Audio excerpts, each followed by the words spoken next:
One of the judges of the high court committee that நீங்கள் வந்து என்னதான் பெரிய ப்ரீச்சிங்லாம் உங்கள் ஸ்டூடெண்ட்ஸ் மத்தியில் பண்ணாலும் நீங்கள் வந்து ஒரு இது மாதிரி என்கரேஜ் பண்ணிவிட்டு நீங்கள் அந்த லேண்டு மேலே ஒரு பில்டிங்கை கட்டி அது மேலே நீங்கள் எவ்வளோ பெரிய ப்ரீச்சிங் பண்ணாலும் நீங்கள் பண்ணுற ப்ரீச்சிங் எல்லாம் மண்ணோட மண்ணாக போயிடும். Because they see from your action.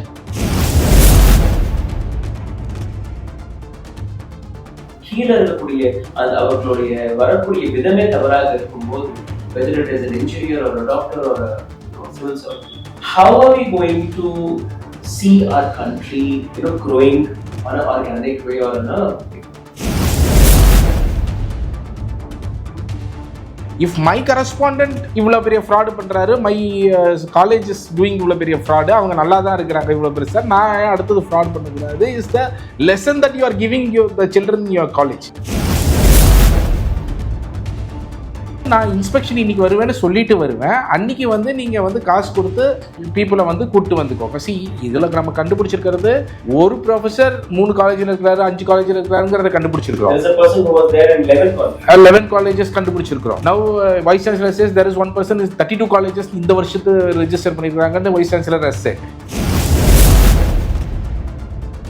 30 மாணவர்கள் உள்ளார இருக்கிறாங்கன்னா அதுக்கு விரிவுரையாளர்கள், அந்த பேராசிரியர்கள், துணை பேராசிரியர்கள், அப்புறம் முனைவர்கள் இருக்கணும் அப்படின்னு. அதே போல் நீங்கள் மாஸ்டர் டெக்னாலஜி அதுக்கும் போகும்போது இவ்வளோ துணை பேராசிரியர்கள், இவ்வளோ ஆசிரியர்கள் இருக்கணுன்ற கணக்கு இருக்குது. இது இருந்தால் தான் அந்த கல்லூரிக்கு அனுமதி. குறைந்தபட்சம் அதை மீட்டப் பண்ணலாம், உங்களுக்கு அனுமதியே கொடுக்கக்கூடாது. அப்போ இதுக்காக என்ன பண்ணுறாங்கன்னா அங்கே இல்லாத பேராசிரியர்களை இவங்க கணக்கு அமைக்கிறாங்க. அதாவது ஒரு ப்ரொஃபஸர் வந்து ஒரு காலேஜுக்கும் மேற்பட்ட இடங்கள்ல அவர்களுடைய பேர் இருக்கு அப்படின்னு சொன்னா அப்போ 224 காலேஜஸ்ங்கிறது ஆல்மோஸ்ட் 50%. ஸோ இந்த ஸ்கேம் வந்து ஆல்மோஸ்ட் 50% ஆஃப் த அஃபிலியேட்டட் காலேஜஸ்ல நடந்திருக்கிறதுக்கான வாய்ப்பு இருக்கு. இப்போ இன்ஸ்பெக்ஷன் போகிறதுக்கு ஒரு கைடே இருக்குது. என்னென்ன செக் பண்ணணும், லேப் என்ன செக் பண்ணணும், ஃபேக்கல்டிஸ் என்ன பார்க்கணும், டீச்சிங் ஸ்டாஃப் என்ன, நான் டீச்சிங் ஸ்டாஃப் என்ன, அப்புறம் அந்த ரெக்யர்மெண்ட்ஸ் இதெல்லாம் பார்க்கறதுக்கு ஒரு வழிமுறையே இருக்குது. இந்த வழிமுறைகளை பார்த்துருந்தா நம்ம கண்டுபிடிச்சிருக்க முடியும். இவங்களோட லெத்தாஜி, இவங்களோட அலட்சியம், இவங்கள கவனமின்மை, இவங்க வேணும்னே செஞ்சாங்களா அப்படின்னு இப்போ தான் தெரிய வரும். People who are at the higher up have designed it in such a way that fraud பண்ணுறதுக்கான ஒரு வழியை ஏற்படுத்தியிருக்கிறாங்க. அது ஈவன் கண்டுபிடிச்சா கூட நாளைக்கு என்ன சொல்லலாம்னா அந்த காலேஜ் தப்பு பண்ணிச்சு. இப்போ அந்த ஸ்டாண்ட் தான் எடுக்கிறாங்க.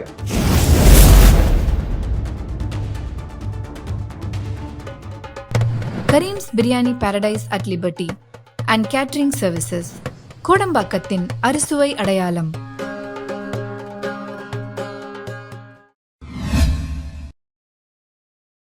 வணக்கம். அறப்போர் இயக்கம் தமிழகத்தில் இருக்கக்கூடிய ஒரு மிக முக்கியமான என்ஜிஓவாக இருக்கிறது. தமிழ்நாட்டில் நடக்கக்கூடிய பல்வேறு ஊழல்களை, பல்வேறு தவறுகளை வெளிக்காட்டக்கூடிய ஒரு தைரியமான ஆர்கனைசேஷன். இவர்கள் சமீபத்தில் வெளிவிட்ட ஒரு மிக முக்கியமான ரிப்போர்ட், அதாவது தமிழ்நாட்டில் இருக்கக்கூடிய அண்ணா யூனிவர்சிட்டி அஃபிலியேட்டட் காலேஜஸ்கள் 224, அதில் இருக்கக்கூடிய 353 ப்ரொஃபஸர்கள் பல்வேறு இடங்களில், அதாவது ஒரே நபர் பல்வேறு காலேஜஸ்களில் பணிபுரியும் வரை, அதுவும் ஃபுல் டைம் ப்ரொஃபஸர்களாக பணிபுரியும் வரை ஒரு ரிப்போர்ட் வெளியானது. 927 போஸ்ட்கள் இதில் இருந்ததாக ஒரு தகவல். இதை பற்றி பல்வேறு ஊடகங்கள் பேசவில்லை. முக்கியமாக மெயின் ஸ்ட்ரீம் மீடியா இது போன்ற விஷயங்களை கேட்டிருக்க வேண்டும், அவர்கள் கேட்கவில்லை. இன்னைக்கு நேரடியாக அறப்போர் இயக்கத்தின் ஜெயராம் வெங்கடேசன் அவர்கள் மற்றும் இந்த ரிப்போர்ட்டை தயாரித்த ராதாகிருஷ்ணன் அவர்கள். வணக்கம். வணக்கம். So it's a very sad to know that அண்ணா யூனிவர்சிட்டியிலிருந்து அஃபிலியேட்டடான காலேஜஸ்கள் அங்கே நடக்கக்கூடிய போன்ற தவறுகள். ஏற்கனவே நம்ம சமீபத்தில் கேட்கக்கூடிய நீட் பிரச்சனையாக இருக்கிறதுனால paper leak is a very very big issue in India. பார்லிமெண்ட்ல இருந்து ரோடு வரை பல்வேறு மாணவர்கள் போராடி வருகிறார்கள். எஜுகேஷன் சிஸ்டத்துல இவ்வளோ பெரிய ஓட்டை. ஃபர்ஸ்ட் உங்களுடைய எக்ஸ்போஷரை பற்றி பார்க்கலாம். என்ன நடக்குது, எப்படி உங்களுக்கு வந்து நீங்கள் சொன்னது போல் தமிழ்நாட்டில் உயர்கல்வி கட்டமைப்பில் இது ஒரு பெரிய தாக்குதலாக பார்க்கும். பெரிய மாணவர்களுக்கு ஏற்படக்கூடிய தாக்கம். ஏன்னா இப்போ 2 லட்சம் மாணவர்கள் வெளில வந்துட்டாங்க. இந்த 353 பேராசிரியர்களும் 972 இடங்களில் வேலை செஞ்சுருக்காங்க. 224 கல்லூரிகளில். அப்போ இந்த 2 லட்சம் மாணவர்கள் எந்த அளவுக்கு பாதிக்கப்பட்ட ஒவ்வொரு ஆசிரியரும் 4 இடங்கள்ல 3 இடங்கள் குறையாம அவங்க வேலை செஞ்சுருக்காங்க. இப்போ இந்த ஒவ்வொரு ஆசிரியர்களுக்கும் ஏன் இந்த கெப்பாசிட்டிஸ் வைக்கிறாங்க, கெப்பாசிட்டி பில்டிங் பார்க்குறது தான் இந்த அண்ணா யூனிவர்சிட்டியோட வேலையே. ஒவ்வொரு வருஷம் லட்சக்கணக்கான மாணவர்கள் 12th முடிச்சுட்டு வெளில வந்த உடனே அவங்க போய் சேர்றது இன்ஜினியரிங் ஒரு பேஷன். இன்னொன்று, பெற்றோர்களுக்கு என்ன தெரியும், இன்னைக்கு ஒருத்தர் இன்ஜினியர் ஆகிட்டோம், என்னுடைய பொண்ணையோ மகளையோ இன்ஜினியர் ஆகிட்டோம்னா உலகத்தில் எங்கேயாவது ஒரு இடத்துல வேலை கிடைச்சிடும். அது ஒரு நம்பிக்கை. அதனால ஏதாவது ஒரு டிபார்ட்மெண்ட், ஏரோநாட்டிக்கல், மெக்கானிக்கல், சிவில், எவ்வளோ பிரிவுகள் இருக்குது, இ இருக்குது, ட்ரிபிள் இருக்குது, ஈசி இருக்குது, எதுலையாவது இன்ஜினியர் ஆக்கிடணும் அப்படின்னு ஒரு ஆசையில் தான் போகிறாங்க. இன்னொன்று பேஷனாக இதில் நான் புரிஞ்சு படிக்கணும், நிறைய மேலே வளரணும், கட்டமைப்பு உருவாக்கணுன்றதுக்காக தான் போகிறாங்க. இப்போ இவங்க பணம் கட்டி போய் படிக்க போகிறாங்க, தங்களுடைய எதிர்காலத்தை நம்பி உள்ளார போகிறாங்க. மாணவர்களுக்கும் பெற்றோர்களுக்கும் செக் அண்ட் பேலன்ஸ் உள்ளார வரக்கூடியது சரியாக தான் இருக்கா அப்படின்னு பார்க்கறதுக்காக இந்த அண்ணா யூனிவர்சிட்டி உள்ளார போகிறாங்க. இவங்களுக்கு கல்வியை நியாயமாக கொடுக்கணும், இவங்க கட்டக்கூடிய அந்த பணத்துக்கு, மக்கள் கட்டக்கூடிய பணத்துக்கு நியாயம் செய்யணும். அப்போ இவங்க போய் 2 கூறுகள் பார்ப்பாங்க. ஒன்று ஃபேக்கல்ட்டிஸ், 30 மாணவர்கள் உள்ளார இருக்கிறாங்கன்னா அதுக்கு விரிவுரையாளர்கள், அந்த பேராசிரியர்கள், துணை பேராசிரியர்கள், அப்புறம் முனைவர்கள் இருக்கணும் அப்படின்னு இருக்கு. அதே போல் நீங்கள் மாஸ்டர் டெக்னாலஜி பிஜி அதுக்கும் போகும்போது இவ்வளோ துணை பேராசிரியர்கள், இவ்வளோ ஆசிரியர்கள் இருக்கணுன்ற கணக்கு இருக்குது. இது இருந்தால் தான் அந்த கல்லூரிக்கு அனுமதி. குறைந்தபட்சம் அதை மீட்டப் பண்ணலாம், உங்களுக்கு அனுமதியே கொடுக்கக்கூடாது. அப்போ இதுக்காக என்ன பண்ணுறாங்கன்னா, அங்கே இல்லாத பேராசிரியர்களை இவங்க கணக்கு காமிக்கிறாங்க. இப்போ எப்படி நடந்திருக்குன்னா, ஒரு பேராசிரியர் 11 கல்லூரிகளை வேலை செஞ்சதா இந்த அஃபிலியேஷன் டீம் ஏற்றுக்கிட்டு இருக்கிறாங்க. பிடிபடலைங்க, ஏதாவது டாக்குமெண்ட்ஸ் எல்லாமே காலேஜுகள் இருக்காங்க. இப்போ அவங்க போனதை என்ன பண்ணியிருக்கணும், இந்த ஃபேக்கல்ட்டிஸ் உள்ளார வர்றாரு, வெரிஃபை பண்ணுறாங்க அப்படின்னா இன்ஸ்பெக்ஷன் டீம் ஃபேக்கல்ட்டியோட ஆதார் கார்டு, பேன் கார்டு, அப்புறம் அவங்களுடைய ஏயு ஐடி, ஏஐசிடியோட ஐடி, அதுக்கப்புறம் அவங்க எங்கே படிச்சிருக்கிறாங்க, என்ன முடிச்சிருக்கிறாங்க, அந்த சர்டிஃபிகேட்டை ஜென்யூனஸ் பார்ப்போம். இப்போ இன்ஸ்பெக்ஷன் போகிறதுக்கு ஒரு கைடே இருக்குது. அது இன்ஸ்பெக்ஷனுக்கானவே அந்த கைட் புக்கில் என்னென்ன செக் பண்ணணும், லேப் என்ன செக் பண்ணணும், ஃபேக்கல்ட்டிஸ் என்ன பார்க்கணும், டீச்சிங் ஸ்டாஃப் என்ன, நான் டீச்சிங் ஸ்டாஃப் என்ன, அப்புறம் அந்த ரெக்யர்மெண்ட்ஸ், இதெல்லாம் பார்க்கறதுக்கு ஒரு வழிமுறையே இருக்குது. இந்த வழிமுறைகளை பார்த்துருந்தா இவங்க கண்டுபிடிச்சிருக்க முடியும். இவங்களோட லெத்தாஜிக், இவங்களோட அலட்சியம், இவங்கள கவனமின்மை, இவங்க வேணும்னே செஞ்சாங்களா அப்படின்னு இப்போ தான் தெரிய வருது. எப்படின்னா, இந்த ஃபேக்கல்ட்டி இங்கே வேலை செய்கிறாங்க, என்னோட இடத்துல வேலையே செஞ்சுருக்க முடியாது, எங்கேயாவது ஒரு இடத்துல லூப் போல மாட்டியிருக்கணும். ஆனால் இது எதுவுமே அங்கே கடைபிடிக்கப்படலை அப்படின்றத நமக்கு வெளியில் கிடைச்சிது. அதனால தான் ஒரு ஃபேக்கல்ட்டி நான் 11 இடங்களில் வேலை செய்கிறேன்னு இங்கே ஒரு சிஸ்டத்தை ஏமாத்திருக்கிறார்ல, அவருக்கு எந்த அளவுக்கு அந்த நம்பிக்கை கிடைச்சது. அப்போ இங்கே கண்டும் காணாமல் இருக்கிறாங்க, இவங்க பார்க்க மாட்டாங்க, இவங்களை நம்மளை ட்ரேஸே பண்ண முடியாது அப்படின்ற ஒரு நம்பிக்கை கொடுத்ததுனால தானே அவர் 11 கல்லூரியில் வேலை செஞ்சுருக்காரு. ஒருத்தர் மட்டுமே இல்லையே, 300க்கும் மேற்பட்டவங்கள இருக்கிறாங்க. ஜெயராம் சார், நான் உங்கள்கிட்ட பாருங்க, எஜுகேஷன் சிஸ்டத்தில் இருக்கக்கூடிய இவ்வளோ பெரிய கவர்மெண்ட்டோடைய பார்வைக்கு வரும் இல்லையா? Because you have a education ministry, அது தனியாகவே ஒரு அமைச்சர் இருக்கு. எப்படி இவ்வளோ இத்தனை நாட்கள் வரை ஒரு தெரிய மாட்டேங்குது? And I don't think this is only in engineering colleges, this is also in medical colleges also. ஆமாம், ரொம்ப முக்கியமாக இது ஏதோ கல்லூரி அளவுலேயோ ஒரு சில பேராசிரியர்கள் அளவுலேயோ நடந்த ஒரு விஷயமா நாங்கள் இதை பார்க்கல. ஏன் அப்படி சொல்கிறேன் அப்படின்னு சொன்னால், நீங்கள் சொன்ன மாதிரி இது போன்ற ஒரு ஏமாற்று வேலை பல இடங்களில் நடக்குது. அண்ணா யூனிவர்சிட்டியில் மட்டும் கிடையாது, in fact through out the country பல இடங்களில் இது போன்று நடக்கிறது என்று வாய்மொழியாக நம்ம நிறைய கேள்விப்பட்டிருக்கோம். ஒரு இன்ஸ்பெக்ஷன் டீம் வராங்க அப்படிங்கிறதுக்காக யாரோ ஒரு கூப்பிட்டு வந்து பைசா கொடுத்து காலேஜுக்கு வர சொல்கிறாங்க, ஒருத்தர் கணக்கு காமிக்கிறதுக்காக வைக்கிறாங்க அப்படிங்கிறது வாய்மொழியாக நிறையா கேள்விப்பட்டிருக்கிறோம். அதனால தான் இப்போ இந்த அண்ணா யூனிவர்சிட்டி இதை வந்து நம்ம ஒன்ஸ் டேட்டா இருந்த உடனே நம்ம வந்து ரொம்ப டீட்டெயில்டாக இந்த ஸ்கேல் ஆஃப் த ஸ்கேமை வந்து நம்ம பார்க்கணும். அண்ணா யூனிவர்சிட்டிக்கு கீழே வரக்கூடிய அஃபிலியேட்டட் இன்ஜினியரிங் காலேஜஸ் மட்டும் பார்த்தீங்கன்னா சம் 430 odd காலேஜஸ் தான் இருக்குது. அதில் 224 காலேஜஸில் ஒரு காலேஜில், அதாவது ஒரு ப்ரொஃபஸர் வந்து ஒரு காலேஜுக்கும் மேற்பட்ட இடங்களில் அவர்களுடைய பேர் இருக்குது அப்படின்னு சொன்னால், அப்போ 224 காலேஜஸ்ங்கிறது ஆல்மோஸ்ட் 50%. ஸோ இந்த ஸ்கேம் வந்து ஆல்மோஸ்ட் 50% ஆஃப் த அஃபிலியேட்டட் காலேஜஸில் நடந்திருக்கிறதுக்கான வாய்ப்பு இருக்குது அப்படிங்கிறத நம்ம பார்க்குறோம். ரொம்ப முக்கியமாக நம்ம இதை வெளிக்கொண்டு வந்தோன்னு தற்பொழுது Velraj, vice chancellor of Anna university, அவர் ஒரு டேட்டா வெளியிட்டிருக்கிறாரு. நம்ம லாஸ்ட் இயர் டேட்டாலேருந்து எல்லா டீட்டெயில்டாக அனலைஸ் பண்ணி எடுத்துருக்கோம். அவர் இப்போ சர்வர்லேருந்து இந்த வருஷம் டேட்டாலேருந்து எடுத்து இந்த வருஷம் இது இன்னும் அதிகமாக இருக்குது. 211 கல்லூரிகள் ப்ரொஃபஸர்ஸ் கிட்டத்தட்ட 2500 பொசிஷனை ஃபில் பண்ணியிருக்கிறாங்க இந்த மாதிரி பொய்யா கணக்கு காமிச்சு அப்படிங்கிறத நாங்கள் கண்டுபிடிச்சிருக்கிறோம்னு சொல்லி இன்றைய நாளிதழில் வந்திருக்கு அவர் சொல்லியிருப்பதாக. அப்போது இது scale at which it is happening. So இந்த ஸ்கேல் நீங்கள் சொல்கிற மாதிரி இது வந்து டைரக்டாக இம்பேக்ட் பண்ணக்கூடியது quality of education of the children. ஏன்னா அந்த இடத்துல ப்ரொஃபஸர் இல்லை டீச் பண்ணுறதுக்கு.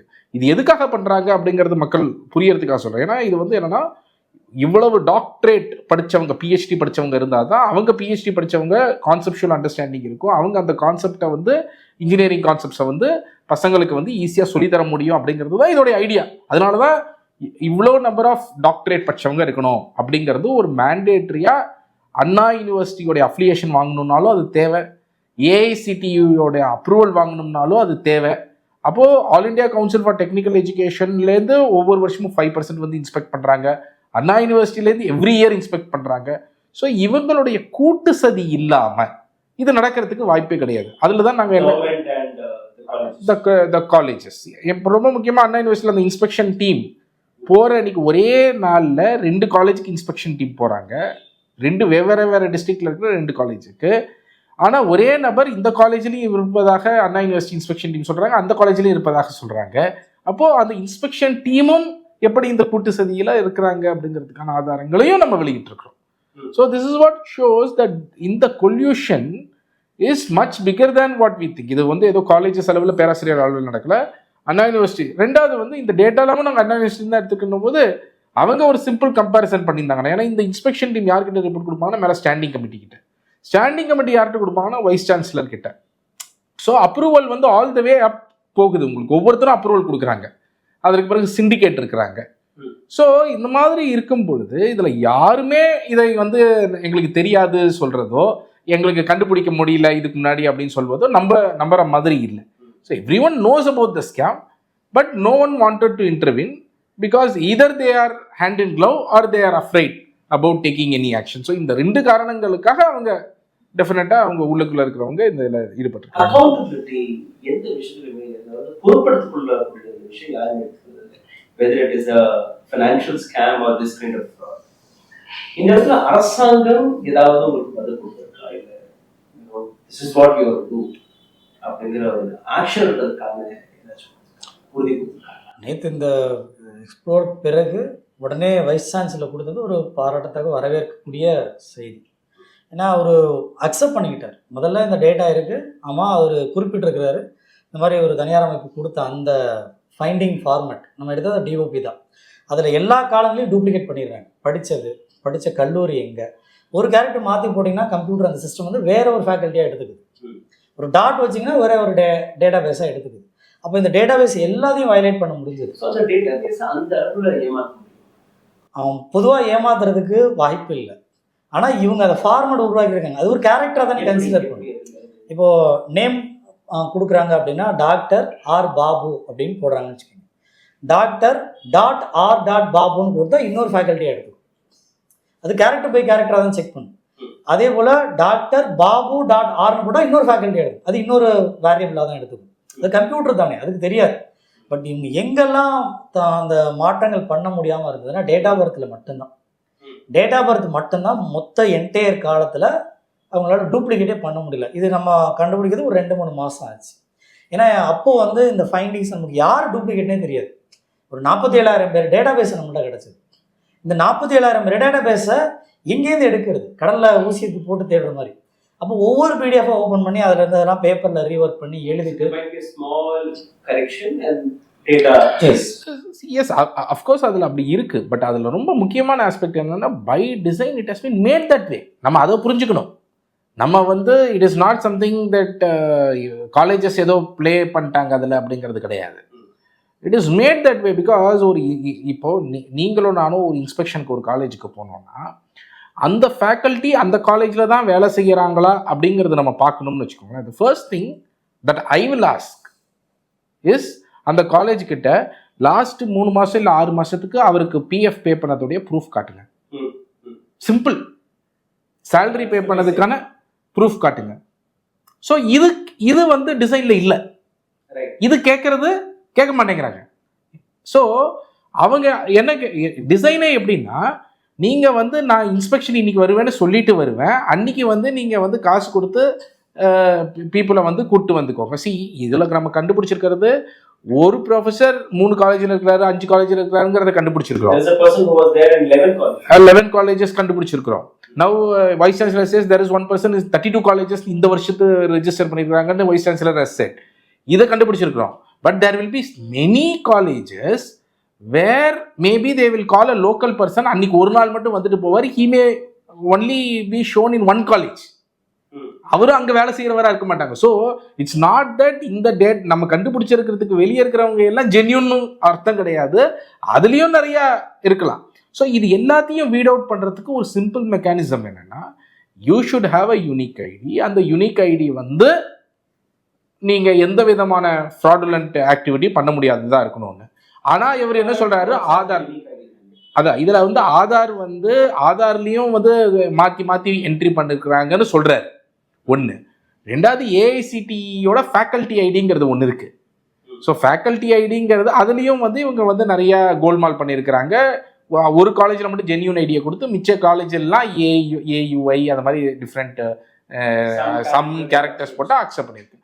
ஸோ அதனால தான் நான் மீண்டும் சொல்கிறேன், இது பை டிசைன்.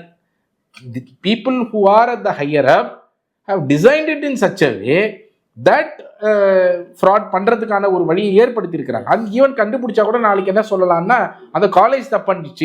இப்போ அந்த ஸ்டாண்ட் தான் எடுக்கிறாங்க. இப்போ they are taking the stand that college தப்புச்சு, பேராசிரியர் தப்பு பண்ணிட்டாங்க.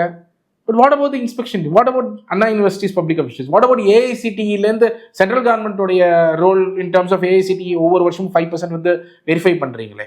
அப்போ உங்களுடைய நெக்லிஜென்ஸ் அதில் இருக்குது. உங்களுடைய not only negligence, you are also hand in glove. Anna யூனிவர்சிட்டியோடைய இந்த இன்ஸ்பெக்ஷன் டீம்ல ஹேண்ட் இன் க்ளவ் அப்படிங்கிறது அந்த 5% வந்து அவங்க ஜென்யூனா செக் பண்ணியிருந்தாலும் they could have found it out. இவங்க வந்து எவ்ரி இயர் பண்றாங்க, எவ்ரி காலேஜ் பண்றாங்கன்னும் போது இவங்க வந்து இந்த டேட்டா பேஸை செக் பண்ணியிருந்தாலோ இல்லை ஈவன் சேலரி சர்டிஃபிகேட் பிஎஃப் இதை கேட்டிருந்தாலோ they could have found out. So therefore there is definitely a role for these people as well. So அதை வந்து அதனால தான் நான் சொல்றேன், by design it has been made this way. This is a larger conspiracy than what we are thinking. But at least now accountability should be fixed. எந்தெந்த colleges professors பண்ணாங்களோ அவங்களால accountability fix பண்ணாதான் அந்த inspection team, education ministry, whether it is central or the state. And that's why we have given complaint against every one of them. We have told whoever is there as part of in the decision making process la irukkrangalo avanga ellarum must come under investigation. சமீபத்துல நீங்க பாத்தீங்கன்னா IAS Pooja கேட்கருடைய விவகாரம் ரொம்ப பெரிய அளவில் பேசப்பட்டது. OBC category, she comes from a creamy layer. 8 லட்சத்துக்கு மேல உங்களுக்கு வருமானம் இருந்தால் நீங்க கம்ப்ளீட் பண்ண முடியாது. பட் ஓபிசியில் இருந்தாலும் கூட ஒரு 9 முறை நீங்க அட்டெம்ப்ட் செய்யலாம் ஐஏஎஸ். பட் இந்த பெண் வந்து 2 பேரை வச்சுட்டு, முதல் பேர் கேட்கர் பூஜா திலீப் ராவ், இன்னொரு பேர் பூஜா மனோரமா திலீப் கேக். ஸோ இந்த 2 பேரை மட்டுமே வச்சு 11 முறை she have attempt for IAS. So இந்த மாதிரி பல்வேறு ஐஏஎஸ் ஆஃபீஸர்களுடைய டீட்டெயில்ஸ் வெளிவரத்துக்கு இருக்கு. So it is not only in bureaucracy but also in medical and engineering, you know, in civil services. Yeah, civil services especially, you know, adula vandu oru sila IPS officergalum indha mariyana goalmaal senju. So my question is, indha mari loopholegal valiyaga varakudiya civil servants kala irukattum, bureaucracy la irukkum, IPS officerkala irukattum, alla medical representative ah irukattum, ஒரு engineering காலேஜ்ல இந்த மாதிரி தவறான சர்டிபிகேட்களை வைத்து தவறான வழிகளில் போய் வெளிவரக்கூடிய மாணவர்கள் ஆர் ப்ரொஃபஸர்ஸ், இது எல்லாமே டாக்ஸ் பேருடைய பணத்தை ஏதோ ஒரு வழியில பாதிக்கிறாங்க. Now we are seeing like many bridges are getting collapsed, airports are getting collapsed. So somewhere our entire system which is built by the bureaucracy or this kind of people, அது எங்கேயோ collapse ஆகிறது வெளிப்படையாவே தெரிய ஆரம்பிச்சிருச்சு. The system itself is corrupt. So, நேற்று முன்தினம் கூட ராகுல் Gandhi has said, where Mr. Dharmendra Pradhan says that not even one paper leak had happened in the past 7 years. So, what are we, where are we placing ourselves on education system? உலகத்துல இருக்கக்கூடிய 500 top யூனிவர்சிட்டிஸ்ல ஒரு யூனிவர்சிட்டியில கூட நம்மளுடைய பேர் கிடையாது. Where we are producing so many engineers and so many scientists and so many doctors. Is that like our education system is failed, completely collapsed? அப்படி சொல்ல முடியாது. அதாவது சிஸ்டம் வந்து எப்போவுமே மக்கள் பக்கம் தான் இருக்குது. அரசுலையும் சிஸ்டமே மக்கள் பக்கத்தில் இருக்குது.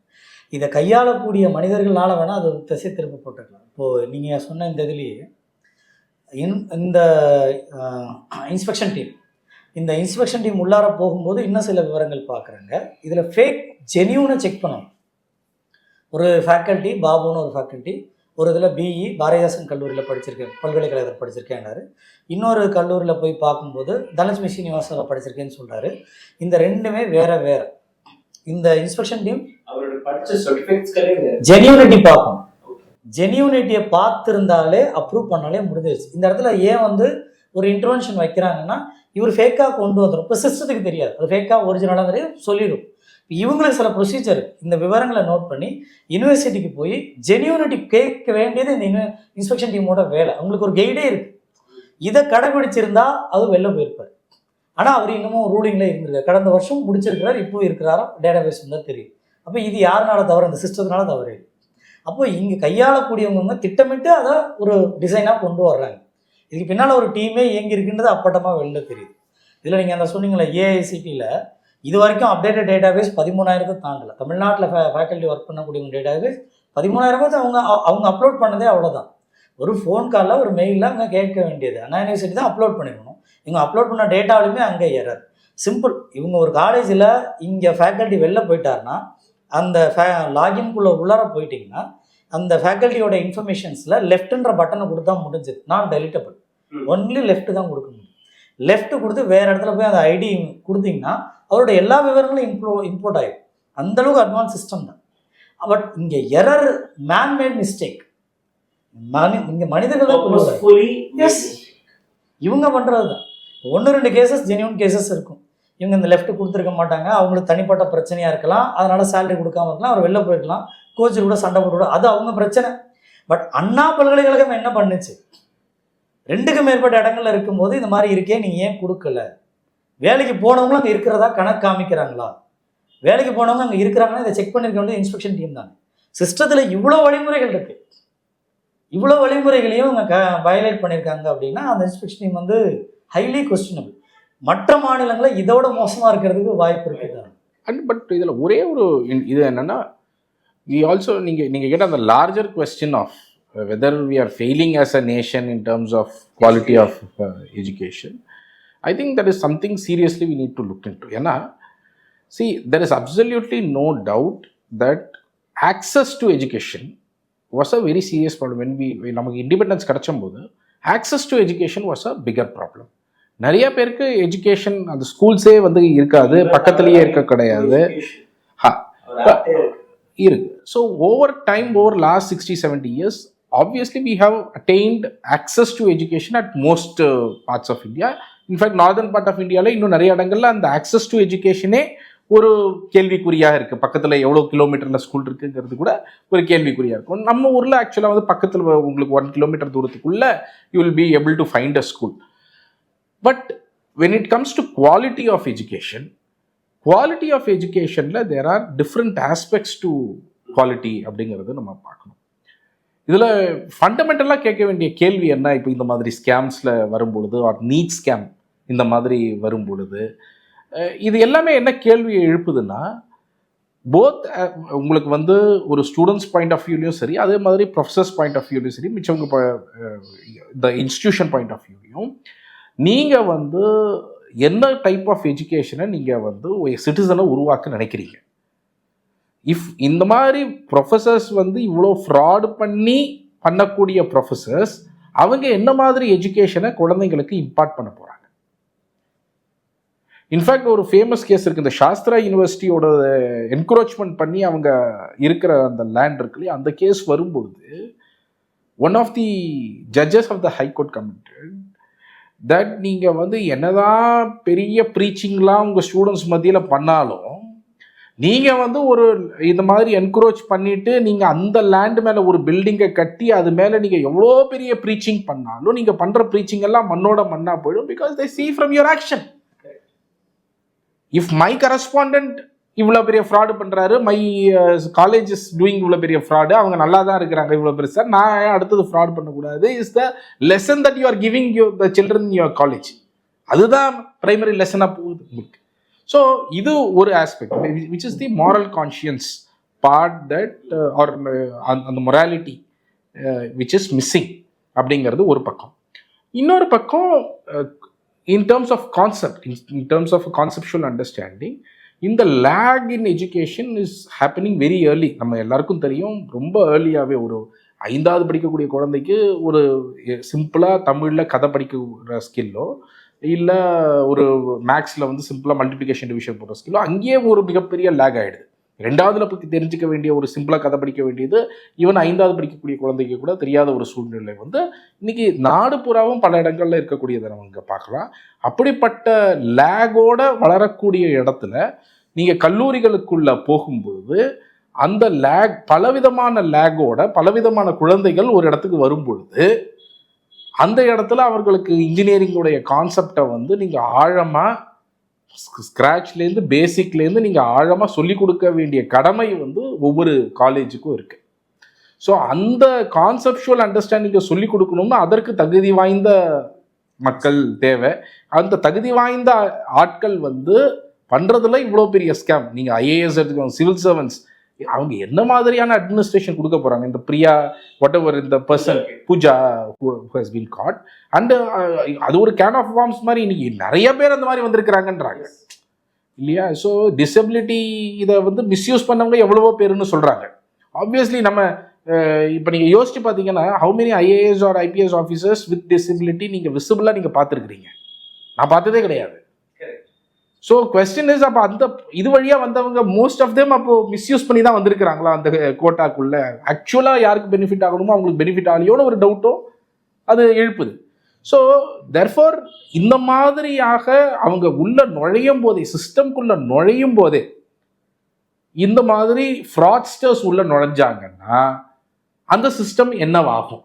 அதுதான் ரொம்ப முக்கியமான கேள்வி. தட் இஸ் வை நம்ம இன்னைக்கு recruitment scam through out India it's happening. எல்லா ஃபீல்டுலையும் அந்த ரெக்ரூட்மெண்ட் லெவல்லையே நீங்கள் வந்து ஸ்கேம் நடக்குது அப்படின்னு சொன்னால் அந்த ஸ்கேம் பண்ணி உள்ளே வரக்கூடியவங்க என்ன குவாலிட்டியில் இருப்பாங்க? அவங்க வந்து அடுத்தது வந்து அவங்க பண்ண போகிற ஒர்க்கில் என்ன குவாலிட்டியை காமிக்க போகிறாங்க? They are going to turn out into a big scamster trying to loot everything that is possible. Once you write the civil service examination and you are there in the position of IPS, IRF or IAS, that's it, your life is sorted. நீங்க அடுத்தடுத்து you are just getting the promotions and retirement அப்புறம் கூட இப்போலாம் நீங்க பாத்தீங்கன்னா pick and choose, there are officers who are like continuing their service, but there is no quality check on them, there is no examination on them. இப்போ உதாரணத்துக்கு நீங்க பாத்தீங்கன்னா ஒரு மெடிக்கல் ஆஃபீஸர் 2 வருஷம் 3 வருஷத்துக்கு ஒரு வாட்டி அவங்களும் ஒரு எக்ஸாம் எழுதினாதான் அடுத்து புதிய மெடிசின்ஸ் வருதா இல்லையா, நீங்க சரியா அந்த டிசீஸை குணப்படுத்த முடியுமா இல்லையாங்கிற ஒரு விஷயம் எம்பிபிஎஸ் டாக்டர். அதே மாதிரி ஒரு sportsman, whether you have brought a gold medal to India or bronze medal to India, next ஒரு காம்படிஷனுக்கு போறதுக்கு முன்னாடி you have to practice or go through certain tests, but that is not there for IAS officers. These are the people who are responsible for our education, medical infrastructure, நாட்டை நடத்தக்கூடிய பல்வேறு விஷயங்கள்ல இவங்களோட involvement இருக்கு. But there is no check. நீங்க சிம்பிளா ஒரு அரசியல் கட்சிக்கு சாதகமாக பேப்பர்ல கையில் போட ஆரம்பிச்சீங்கன்னா போதும். Because and I have seen cases where there is a IAS officer who made 500 crores. There is a IAS officer couple, Joshi, Mr. and Mrs. Joshi, or couple, they have around 350 crores. There is an IAS officer in Delhi, husband and wife, or ஸ்டேடியத்தை 5 மணிக்கு காலி பண்ண வச்சிடுறாங்க. அந்த குழந்தைகள் விளையாடக்கூடாது. எதுக்குன்னா they need that space for the walking. Walking. Husband, wife, and the dog. There is an IAS officer in Jharkhand who makes 3 crore rupees every day. 3 crores every day. So this is the system what we have developed. And sir சொன்னபடியே, the கீழே இருக்கக்கூடிய அந்த அவர்களுடைய வரக்கூடிய விதமே தவறாக இருக்கும்போது, whether it is an engineer or a doctor or a civil servant, how are we going to see our country growing on an organic way or in a big இது ஒரு விஷயம். ரெண்டாவது, I want to come back to the same case what you have taken. Arappor இயக்கத்துடைய findings ஒரு சுருக்கத்தில் பேசிடலாம். Secondly, what is the demand that Arapur had kept in front of them? See, இந்த ப்ராப்ளமை சார்ட் அவுட் பண்ணணும்னா, whatever that you are talking in terms of recruitment, இது மாதிரி different scams, the solution has always been quite simple but quite hard to actually get it done, right? Intention is not there. Intention is not there. And of course public pressure. நம்ம இதில் வந்து யார் compromise பண்ணாத ஒரே people are who is the person who wants the solution, it is the common public. So unless அந்த common பப்ளிக்கோடைய involvement இல்லாமல், pressure இல்லாமல் இது நடக்க போகிறது கிடையாது. Because people who are at the top, the IAS ஆஃபீஸராக இருக்கட்டும், பொலிட்டீஷியனாக இருக்கட்டும், they don't have that intention today who are sitting there. People who pay their salaries have the intention, which is the common public. So நாம் அந்த ப்ரெஷரை create பண்ணாதான் இந்த கேஸில் I think all is not bad நான் சொல்லுவேன். ஒரு பக்கம் வந்து whatever the vice chancellor says in terms of saying that இதை அறப்போர் கண்டுபிடிச்சதோடைய ஒரு காரணம் வந்து நாங்கள் டிரான்ஸ்பரண்ட்டாக இந்த டேட்டாவை வச்சுருந்தோம். அண்ணா யூனிவர்சிட்டியில் we kept it, we made a decision. At some point of time some officer makes the decision. It may not be, see there may be 90% who are corrupt. There may be 5 or 10% who are still honest. And when they are in that position, they make a decision. And the decision is what has helped. At one point of time, someone makes a decision. ஏன் இன்னைக்கு இது medical காலேஜில் நடக்குதுன்னு சொல்கிறாங்க, மிச்ச இடங்கள் நடக்குதுன்னு சொல்கிறாங்க, ஏன் இது வெளியே வரல அப்படின்னா the data is not transparent.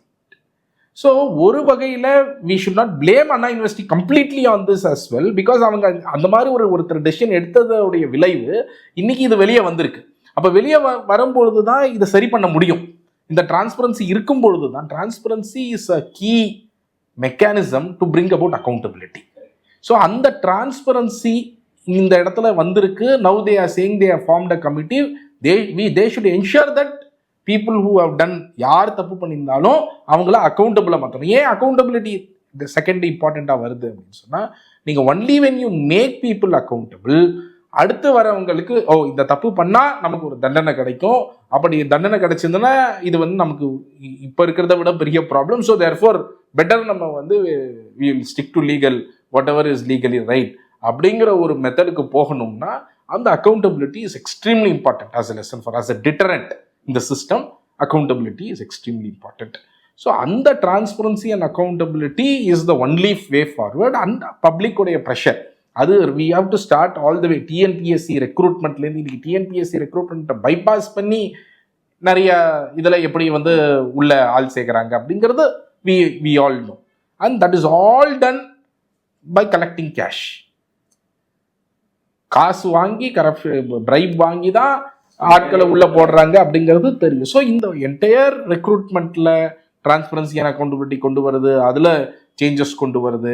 And it is all with the common public. Common public அந்த ரெஸ்பான்சிபிலிட்டியை எடுத்து, நாங்கள் நிறைய வாட்டி சொல்லுவோம், இட் இஸ் ஆல்சோ நமக்கு ஃபண்டமெண்டல் ரைட்டும் இருக்குது, அதே மாதிரி ஃபண்டமெண்டல் டியூட்டிஸும் இருக்குது. One of the duty is to, நம்ம இந்த கான்ஸ்டியூஷனை ப்ரொடெக்ட் பண்ணுறதும் நம்மளோட ரொம்ப முக்கியமான டியூட்டி.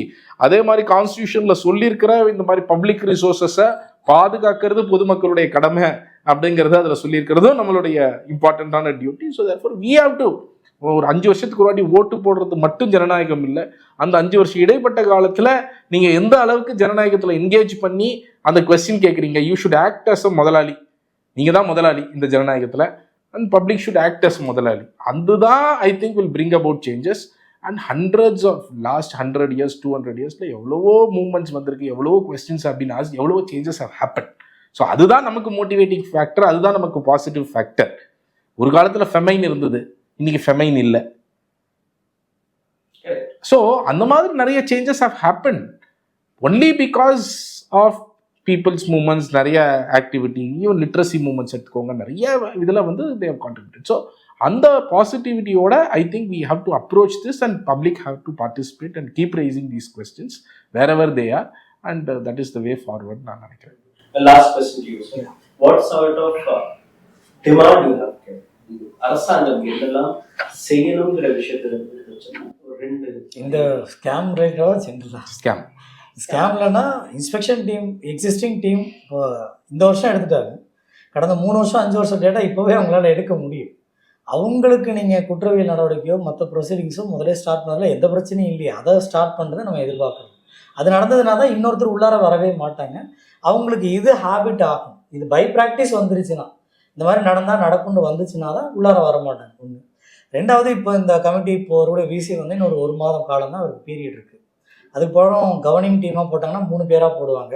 அவங்க ஃபோர் ஃப்ரண்ட்டில் வந்து இதுக்கு உடனடியாக நடவடிக்கை எடுப்பாங்களா அப்படின்னு தெரியலை. அது டைலூட் ஆகாமல் அந்த அறிக்கையை திரும்ப பப்ளிக் பண்ணணும். எனவே அது உரிய நடவடிக்கை, சட்ட நடவடிக்கை உட்படணும். எஃப்ஐஆர் போடப்படணும், சார்ஜ் ஷீட் வரணும், நீதிமன்றத்துக்கு போகணும். இந்த சட்ட நடவடிக்கை முடிஞ்சு தண்டனை விரைவாக வழங்கப்படும். ஒன்று. கல்லூரிகளில் வந்து அந்த இன்ஃப்ராஸ்ட்ரக்சர் எலிஜிபிலிட்டி இல்லாதவங்களை உடனடியாக அந்த இன்ஃப்ராஸ்ட்ரக்சரை டெவலப் பண்ண சொல்லணும். ஏன்னா இந்த பீரியட் விட்டாச்சுன்னா இப்போ ஏற்கனவே கவுன்சிலிங் ஸ்டார்ட் பண்ணி நடந்துக்கிட்டு இருக்கு. மாணவர்கள் அட்மிஷன் ஆயிரும். இவர் சொல்கிறார் நாங்கள் வந்து கொஞ்ச நாள் ஆகும், 1 மாதம் லேட்டாக தான் முடியும், அதுக்குள்ளே இவர் பீரியட் முடிஞ்சு வெளியும் போயிட்டாருன்னா திரும்ப அந்த கவுன்சிலிங் என்ன நடக்க போகுது? அப்போ இந்த மாதிரி ஒரு தொங்கு நிலைக்கு கொண்டு வராமல் மாணவர்களுக்கு ப்ரொடெக்ட் பண்ணது ரொம்ப ரொம்ப முக்கியம். அதனால் விரைவாக அரசு செய்கிறது. ரெண்டாவது, அந்த முன்னால் நடந்த குற்றங்களுக்கு தண்டனை கொடுக்கறது, இந்த கவுன்சிலிங்கில் எந்த விதமான டிஸ்டர்ப் இல்லாமல் மக்களுக்கு அட்மிஷன் கொடுக்கறது, இன்ஃப்ராஸ்ட்ரக்சராக ஃபேக்கல்டிஸ் தான் இப்போ பார்க்குறோம். அதை உடனடியாக கொண்டு வரவே முடியும். 1 மாத காலமே ரொம்ப அதிகமாக தான் பார்க்கணும். அதனால் விரைவாக செய்யணும். In our complaint, we have also asked departmental action both on the officials as well as on colleges as well as professors. எந்த காலேஜ் தப்பு பண்ணாங்களோ அவங்கள மேலே நடவடிக்கை எடுத்து அவங்கள இன்ஃப்ராஸ்ட்ரக்சரே இல்லைன்னா மூடணும். இன்ஃப்ராஸ்ட்ரக்சர் இருந்தது கொஞ்சம் தான் லேக் ஆகுதுன்னா அவங்க கிரியேட் பண்ணுற வரைக்கும் அவங்களுக்கு அவ்வளோ ஸ்டூடெண்ட்ஸ் வந்து அதுக்கு ப்ரப்போர்ஷனேட்டாக தான் அவங்களுக்கு அலோவ் பண்ணணும். அதே மாதிரி அந்த ப்ரொஃபஸர்ஸ் மேலேயும் டிபார் பண்ணணும். ஏஐசிடிக்கு அக்ரெடிட்டட் காலேஜஸில் அவங்கள டீச் பண்ண அலோவ் பண்ணக்கூடாது. So that is something that they have to do. So professors மேலேயும் சரி, காலேஜஸ் மேலேயும் சரி, Anna university inspection or whoever officials involve எல்லார் மேலேயும் both departmental as well as criminal action கேட்டு. This is the same country which gave eminence certificate to Geo University.